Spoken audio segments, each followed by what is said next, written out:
ગાંધીનગરમાં ઊંચા વળતર તથા પ્લોટના દસ્તાવેજની લાલચે છેતરપિંડી કરનાર પંજાબના આરોપીને પોલીસે 5 દિવસના રિમાન્ડ પર લીધો છે. પોલીસે સેશન કોર્ટમાંથી સાસા સુબમન ટ્રાન્સફર વોરંટ કઢાવી પંજાબથી કમલાબાગ પોલીસ સ્ટેશન લાવીને રિમાન્ડની માંગ સાથે જ કોર્ટમાં રજૂ કરતા કોર્ટે તેના રિમાન્ડ મંજૂર કર્યા હતા.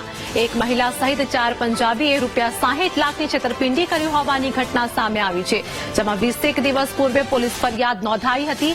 મેડિકલ સ્ટોર સંચાલક કરસ રાણાવાએ પણ કરેલી ફરિયાદના આધારે પોલીસે મુખ્ય આરોપી સાસા સુભમનો લુધિયાણા સેન્ટ્રલ જેલમાંથી કબજો મેળવીને પૂછપરછ શરૂ કરી છે.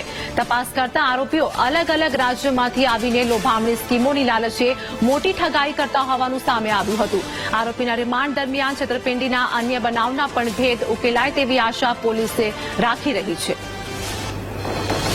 वो बंदा लुधियाना सेंट्रल जेल में है, तो हम वहाँ आपका पुलिस से कोऑर्डिनेट किया है कि उनकी इन्फॉर्मेशन भी निकलवाया था हमारे टीम के द्वारा.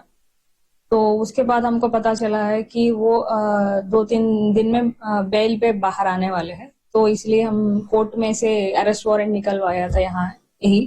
और हम खुद जाके टीम के साथ कमलाबाग पुलिस स्टेशन पे 4-5 पुलिस गए थे यहाँ से. तो यहाँ से जाके वहाँ जेल अथॉरिटी से ही कोऑर्डिनेट करके हम वहीं से डायरेक्टली उसकी कस्टडी में लिया है.